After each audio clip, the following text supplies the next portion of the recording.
dapat sigurado tayong ligtas ang pagkain na kahain. Paano nga ba tayo nakatitiyak? Yan ang ating aalamin.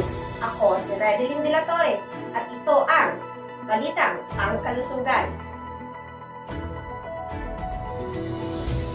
Kaligtasan ng ating pamilya ang pangunahing tinitingnan at binibigyan natin ng pansin.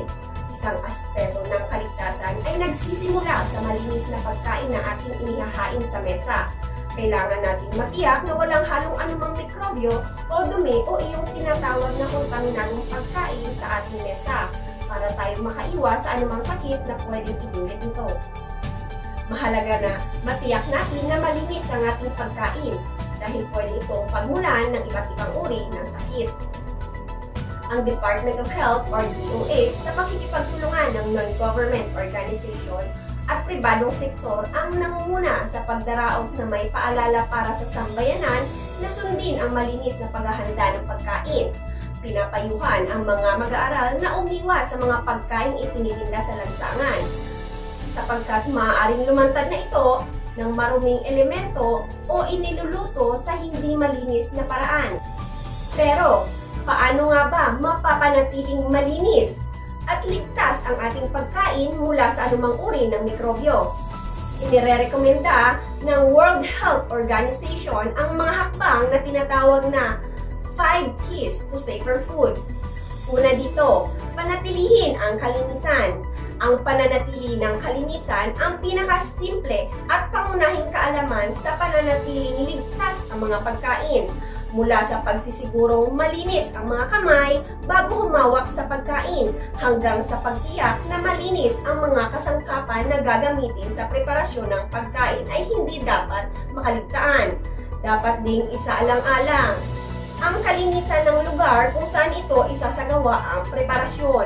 Dahil dito, maiiwasan ang posibleng kontaminasyon ng dumi, mga kemikal, bakterya at mga virus at iba pang mga bagay na maaaring makasama sa kalusugan. Ang pangalawa naman ay paghiwalayin ang hilaw at lutong pagkain. Simple lang din at madaling intindihin. Ang pagpapanatiling nakahiwalay ang mga pagkain luto na at hilaw pa. Sa paraang ito, maiiwasan din ang kontaminasyon mula sa mga hilaw na pagkain papunta sa lutong pagkain na ating kakainin. Alalahanin na ang mga hilaw na pagkain ay posibleng mayroon ring mikrobyo na maaaring makasama sa ating kalusugan. At ang pangatlo naman ay tiyaking naluto ng husto ang mga pagkain. Ang mga hilaw na pagkain ay mayroong mga mikrobyo na hindi basta-basta maaalis at tanging ang pagluto lamang ng husto ng pagkain ang makakaalis sa mikrobyong ito.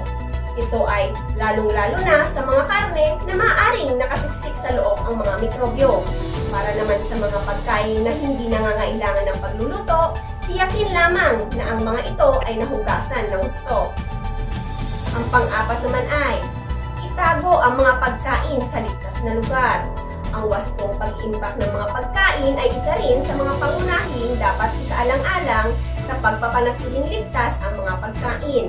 Alalahanin, ang mga mikrobyo ay mabilis na dumarami sa mga lugar na mamasa-masa at mainit.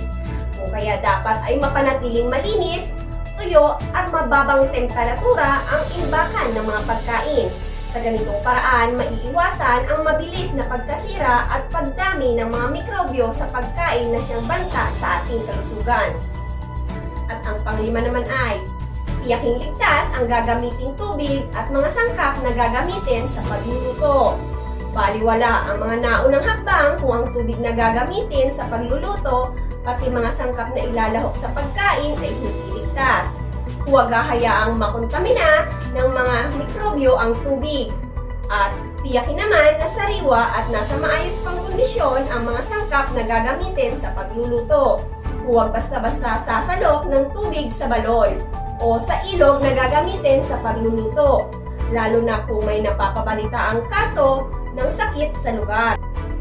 Ang mga gulay at prutas naman ay siguraduhing sariwa. Hindi ginagamitan ng nakalalasong kemikal na pampatay sa peste. At ang mga karne ay tiyaking hindi botcha o double dead meat. Tandaan, mas masarap mabusog kung alam natin ligtas ang pagkain ating kinakain. dahil talaga namang mahalaga ang pagkain sa ating buhay. Hanggang sa muli, ako si Redlyn de la Torre at ito ang Balitang Pangkalusugan.